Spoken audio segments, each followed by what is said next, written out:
Welcome into the Paul Farrington Show, and an emergency pod, so to say. Although I enjoy doing these little instant reactions with you, Ziggy. Robert Ziggy Ziegler, who I believe is on campus at the University of Virginia right now. I'm in my second office. His second. Oh, you have two offices. I have three offices. And this is why we pay him the big bucks. He's the guy. You get him three offices. Ziggy, you never know when he's gonna need to pop into a room and do a quick reaction when walking the campus of Virginia. So Ziggy, this morning, and we'll have Jack on later tonight. He is also at school right now teaching, and Jack is quite bummed out by this George Pickens trade to the Dallas Cowboys. But that's what we woke up to, or at least that's what I woke up to this morning. The Cowboys get George Pickens and a 2027 sixth-round pick. The Steelers, in exchange, get a third-rounder in 2026 and a fifth-rounder in 2027 for the star receiver. So I think at first glance, when looking at this reaction, I was thinking to myself, man, like you're going to have to pay Pickens a lot of money because the contract's expiring after this upcoming season. But let's start with the Dallas Cowboys. They've needed a second receiver for a while now to pair up with CeeDee Lamb.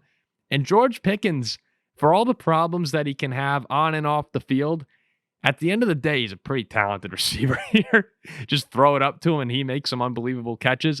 I think that CeeDee and Pickens, Ziggy, can be it should be a top 5 receiving duo in the NFL. Yeah, if George Pickens, we'll talk a little bit more about George Pickens later and why this might not happen. But if he plays up to the talent level he is, Dak Prescott comes back healthy, motivated, ready to play. George Pickens is the kind of player, especially adding him as a wide receiver too, who I think can transform your offense. Mm-hmm. Right? He gets open all the time. He's good at catching the ball as when he keeps the attitude in check. And especially, this is the first time in his entire career he hasn't been the center of attention. There's been anyone next to him who can take away focus from defenses. Right? If teams do what they did with the Steelers and just always double George Pickens, CeeDee Lamb will feast. If teams do what they did to Dallas last year and always double CeeDee, George Pickens will be able to be effective. Football-wise, I think this is a really excellent acquisition for a team in Dallas that's really trying to win football games right now. They needed that weapon. I think they waited until after the draft because they were hoping they could find a guy they were looking for in the draft. The board didn't fall their way, so they're acquiring George Pickens instead. And you look at the price tag that's going to come along with George here. It's going to be a lot of money. If you just take a look at what receivers are getting paid right now. I mean, in general, Jamar Chase is getting over $40 million a season right now. We said this when the Vikings signed Justin Jefferson. Part of what they've done that's been brilliant has been getting ahead of these deals where $35 million a year for Jefferson in time is going to look like a steal eventually. But the market for the number 2 receivers here, it's going up. T. Higgins, 28.75. Jalen Waddle, 28.25. Devontae Smith, $25 million. You're probably looking at a number, if George Pickens is extended. Now, this is where it gets interesting. Well, the Cowboys known for not getting these deals done. But if the Cowboys were to extend him, this could be a number like $30 million. And CeeDee's already getting $34 million. So there is some risk here. For sure with Dallas, who has to have extending him on their mind. I would be very surprised if this was just a 1-year thing. What'll be interesting to see, his agent is David Mulligetta, and everybody's talking about how he's also Micah Parsons' agent. But I think the more important thing to look at, Mulligetta just did an interview a couple weeks ago publicly talking about how his players always hold out and always win. And if you look at the track record, Jalen Ramsey threatened to hold out, got paid big. I know he said publicly he wasn't. If you were a Rams fan, you knew he was thinking about it. Deshaun Watson held out, got paid big. Michael Thomas held out, got paid big. Jordan Love didn't hold out, got paid really big. Like, Mulligetta gets his guys their money, and he's willing to do holdouts and create difficulty. I mean, I think George Pickens will create difficulty even if you ask him not to. If you tell him hold out, let loose. Now, Pickens has said he's not interested in extension. He wants to play out the year and see what he can get. Maybe that's true. I'd be very surprised, though, if we don't see George Pickens angling, trying to extort a lot of money. Because the Cowboys just gave up a 3rd-round pick to go get him. Well, this is the thing with Pickens, though. If he plays, and it makes sense you can make an argument for either playing out the season or trying to get the contract right now. But if George Pickens plays, you mentioned it, Dak Prescott is going to be. I'm trying to think through George Pickens' career. Dak Prescott should be by far the best quarterback that he's had throwing him the football. And now that as you mentioned, not the center of attention with CeeDee Lamb will get the majority of the attention on that offense week in and week out from the opposing defenses. George Pickens is in line to have a monster year. And the only guy that it feels like is standing in George Pickens' way, and it feels like his entire career, has been George Pickens. Like, we talked to Jack about it, and we watched Steelers games. He's an unbelievable football player. He's got a little bit of that. He's got a little bit of a Josh Gordon feel to me, which is a little bit, it's extreme. But he's someone that is so damn talented, and everyone realizes it. But he's just always doing something dumb. Now, I mean, the Cowboys saw it last year, right? When he showed up with that eye black because he was mad he wasn't getting enough targets, always effing open. Yeah, it's little things like that, and sometimes bigger. But when you have a talent like that, it's hard to pass it up. And he's in a situation where he can have a monster year. It's just get out of your own way, man. And if he does, I think this for Dallas is monumental, as you mentioned. You can't go into the season with Jalen Tolbert, Kevontae Turbin, Jonathan Mingo, and CeeDee Lamb. You needed more, and this guy can play like a wide receiver one. And if he does, that payday is going to be more than $30 million. And that's where I can understand him wanting to hold out this contract. But I think it's a great move for Dallas. It's just, do you have any concern if they do wind up paying him, let's say the number's 30, having $64 million wrapped up in 2 receivers? I'm not worried about having $64 million wrapped up in 2 receivers. I'm worried about having $64 million wrapped up in 2 receivers where one is mercurial and unreliable. Right? If George Pickens, the fact that the Steelers could only get a 3rd round pick for him suggests to me that a lot of teams are very wary of adding this guy. So there's that aspect. And also, unlike the Bengals who are doing it, you don't have a young elite quarterback locked up. So I think you run a real risk. Dak Prescott, I think he's got a good year or 2 left in him. But if you're committed to these guys for 4 years, 5 years into the future, paying them top of the market money, eventually that quarterback play is going to run out. And I'm worried you're going to be wasting a whole lot of money on elite skill position players without the quarterback to support them. But with respect to next year or even the next 2 or 3 years, I think that, again, if George Pickens is fine being wide receiver 2, which he never has been before, if he can get the fouls under control, which he never has before, if he's willing to just nose to the dirt, play great football, which, hey, he's in a contract year, maybe he's not going to sign, you get a great year out of him, then it works. But otherwise, I'm not so sure. I think you sent the other thing for Dallas here before we jump over to Pittsburgh, and you mentioned this in a text message. You said, when will teams learn that adding head cases Tomlin can't handle is a disaster?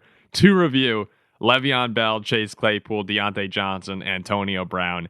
None of those situations really worked out for the teams that acquired them. The Steelers are known for being one of the better organizations in the league for handling these kind of guys. They put up with a lot. They put up with a lot. And Mike Tomlin, this is another thing about Mike Tomlin. He gets the best out of people, and he's able. I don't know how he does it. Like, when you run down that list of guys that he's dealt with, it's amazing people management that the Steelers have. And eventually, for them to get fed up enough with Pickens, because that's what happened here. Like, that has to be what happened when you have a receiver as young as George Pickens, as talented as him.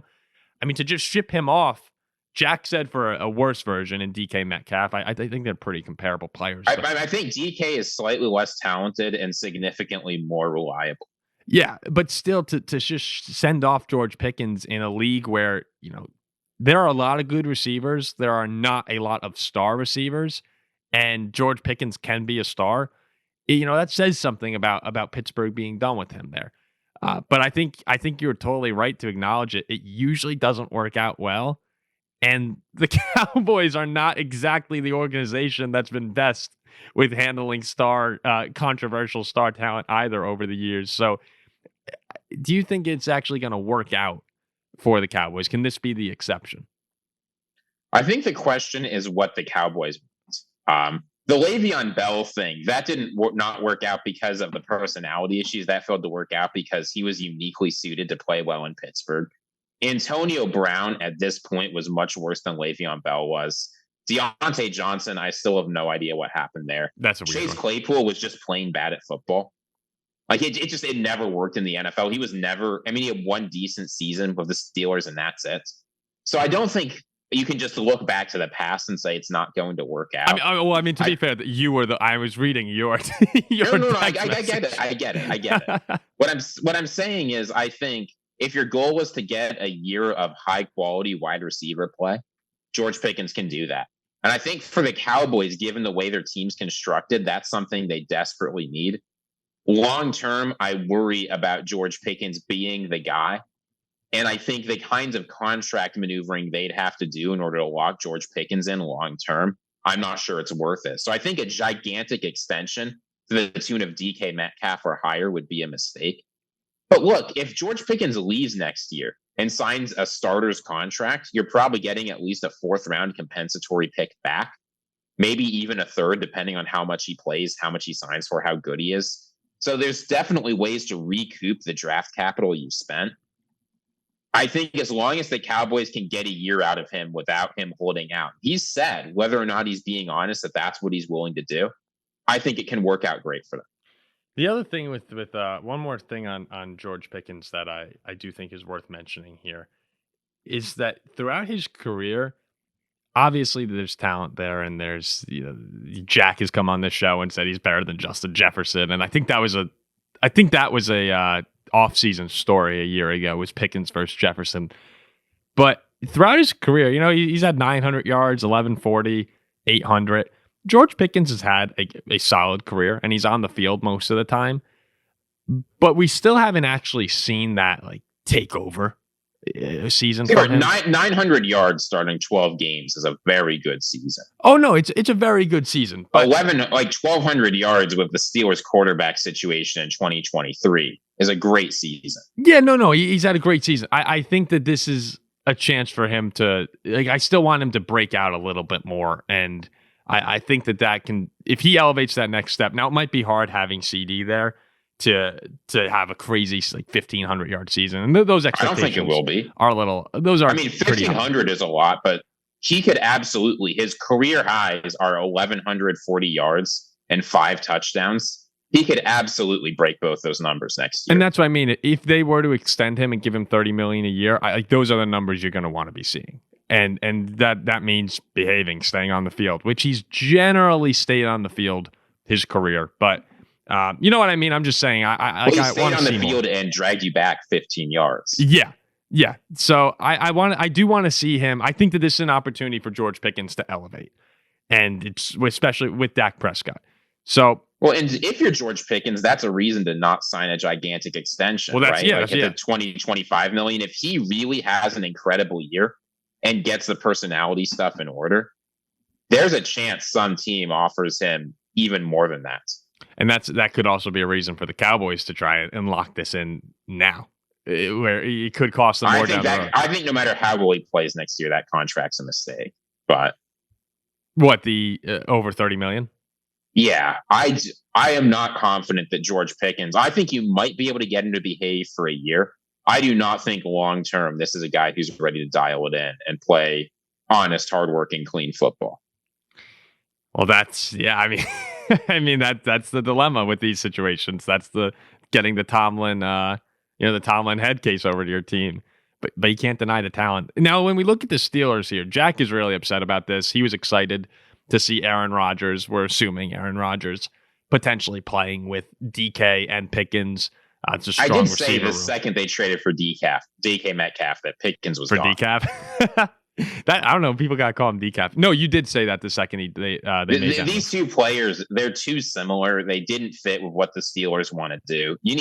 They're a run-heavy, zone-based offense. This is not a team that needs two gigantic deep threats. It is telling that the Steelers were willing to move on, because I do think when you look at this roster right here, and I know someone at ESPN, I think, tweeted out, this is the worst roster Mike Tomlin's had with the Steelers.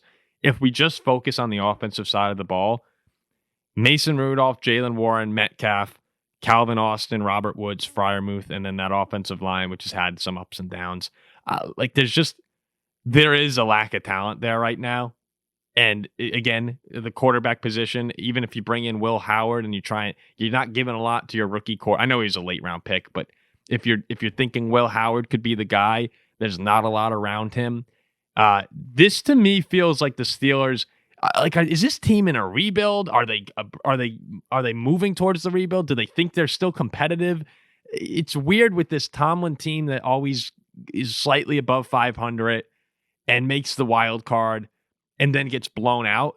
Like trading away George Pickens feels like we're on the light rebuild path, but then they always wind up winning 9 games, and it's like, okay, should we go in? I don't like I hate the direction of the Steelers.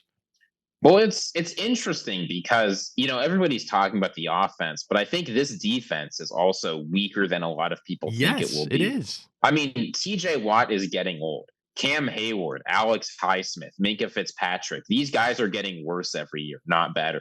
Joey Porter Jr. is a great player, but Darius Slay is your other starting corner. Deshaun Elliott's your strong safety. Like, those aren't terrible players, but the Steelers, if this team is to be any good, they need an elite defense.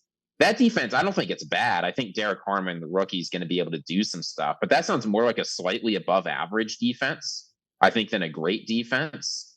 And I don't know. Every single year, it feels like the Steelers do this. I think the roster's no good. They manage to win 9 or 10 games. They make the playoff. They get blown out in the first round.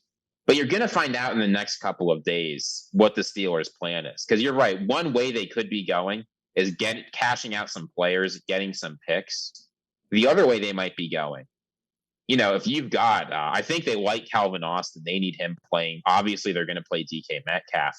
If George Pickens is there, what wide receiver is not able to be in your starting lineup? Allen Lazard. Now, I'm sort of kidding, but I'm sort of not. There's increasing chatter from enemy of the program, Mike Florio, that the Steelers might be going after some of those like Aaron Rodgers guys.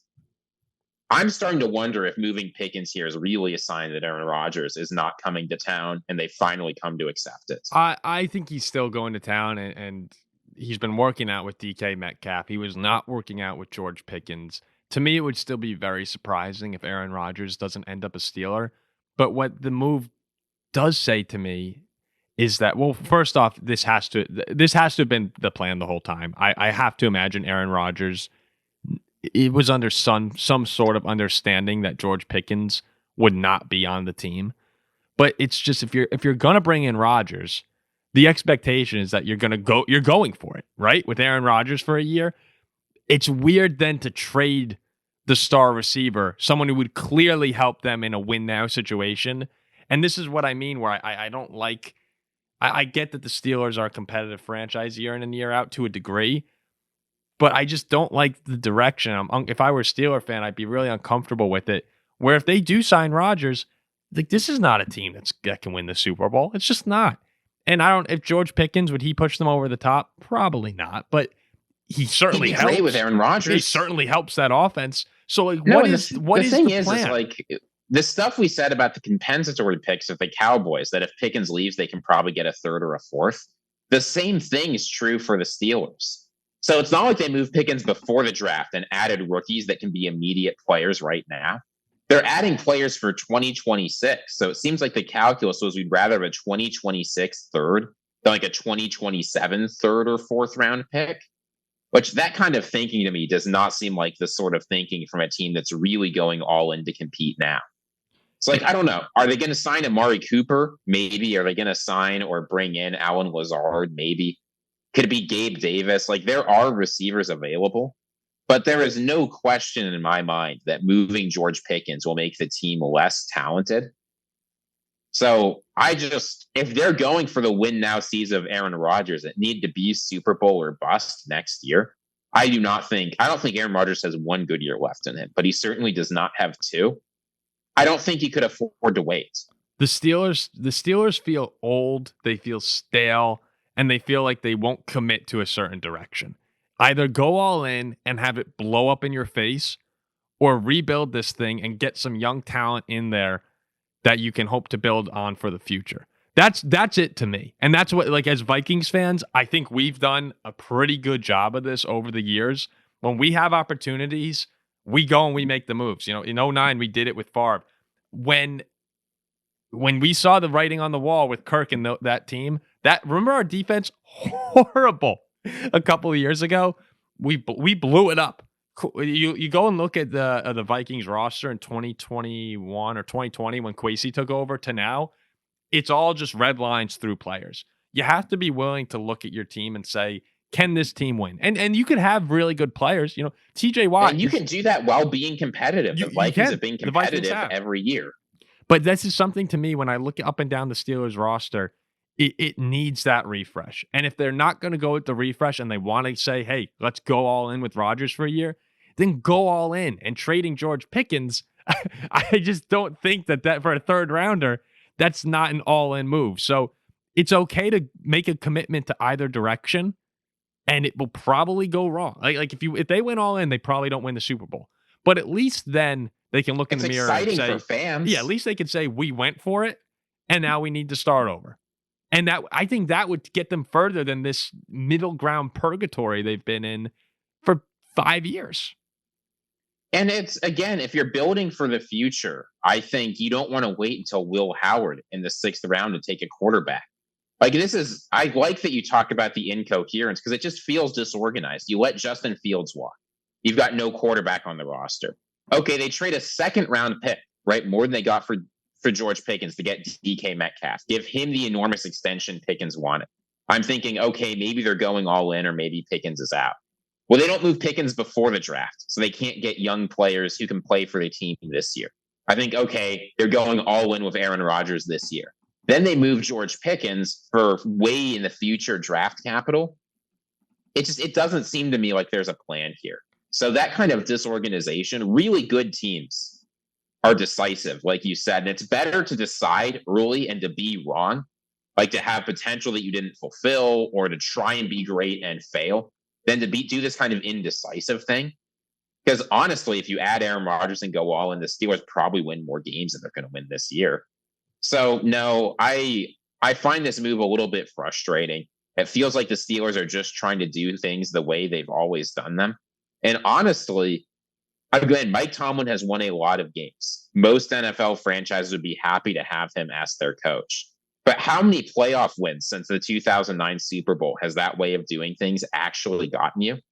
Not nearly as many as you would hope for the amount of talent that's come into that organization. Yeah, if I were a Steeler fan, I'd be like Jack. I would be really frustrated in the direction of the team at the moment. It's not.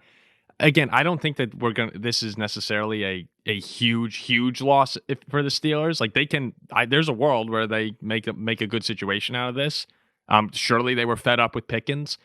It's just I'd like to be able to tell what the plan is. And as a Viking fan, we've had a clear plan. And I think they've done a great job.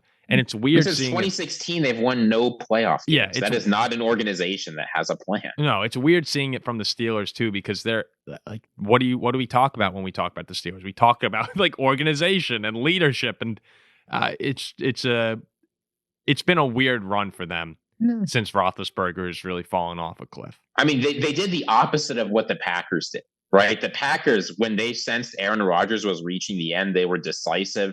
They got significant draft capital. They took their quarterback early. They knew they had their guy in the building. Like they did all those things to prepare and then immediately hit the ground running and win a playoff game in that guy's first year. The Steelers, and I don't blame them for this, tried to extend the Roethlisberger era as much as possible, and they missed on Kenny Pickett. I know they've tried to find the quarterback, but last year with Russell Wilson and Justin Fields, that was supposed to be your transitional year. And now I know Steelers fans are happy about Will Howard, but the track record for 6th round quarterbacks is not very good. It is highly unlikely this guy is your star of the future. They needed to do more this draft, or they need to go all in with Aaron Rodgers. I feel like we've talked this to death. Yeah. But it's tough being a Steelers fan right now. I feel for him. So we'll wrap it up there. Again, just to summarize it, we're excited for the Cowboys' new look offense. That'll be fun, but you do have the contract looming. You have the personality looming of George Pickens. But if that comes together, it would be awesome. Knowing the Cowboys, it'll blow up. I mean, with this trade, the NFC East is now one of the most interesting divisions of football. Oh, I think doesn't George Pickens also like I can see him as a Cowboy too. It just makes sense to me. Like he feels like a Dallas Cowboy. Yeah, no, I think Dallas. The NFC East might be the best wide receiver division in football. Pickens, CeeDee Lamb, AJ Brown, George Pickens, Devontae Smith, Terry McLaurin. I don't think it's close right now. It's unbelievable. Malik Neighbors, I didn't even mention him. It's the best wide receiver division in football. Yeah, it's Debo. I mean, it's awesome. I think Dallas is going to be better than people think this season. They like last year. I've been saying that all offseason. Yep. This team has talent. Last season, your quarterback gets hurt, it changes things. Dak is 1 year removed from being second in MVP voting. And now you finally get it. Like Pickens could be, he's game changing. He's a game changing player. And then for the Steelers, of course, the indecision is brutal. All right, we'll wrap it up there. We'll be back tomorrow morning. We'll have Jack on. We'll get some of his thoughts. No producer Zach tonight. He's not feeling great, so we're gonna have to move around, shuffle our plans. We're gonna do power rankings, but producer Zach is vital for that. He's the one who puts up all the graphics. So we're gonna probably push that to early next week. And we'll be back tomorrow. Next Wednesday, the 14th is a big day. It's the schedule release. So yeah, I think we're going to go live. We got some exciting stuff planned for that. Yeah, I think I'll try. I'll try to. I mean, I guess it's on recording now, but we have some exciting stuff. So we'll see you then, Ziggy. Thanks for hopping on and enjoy the day at UVA.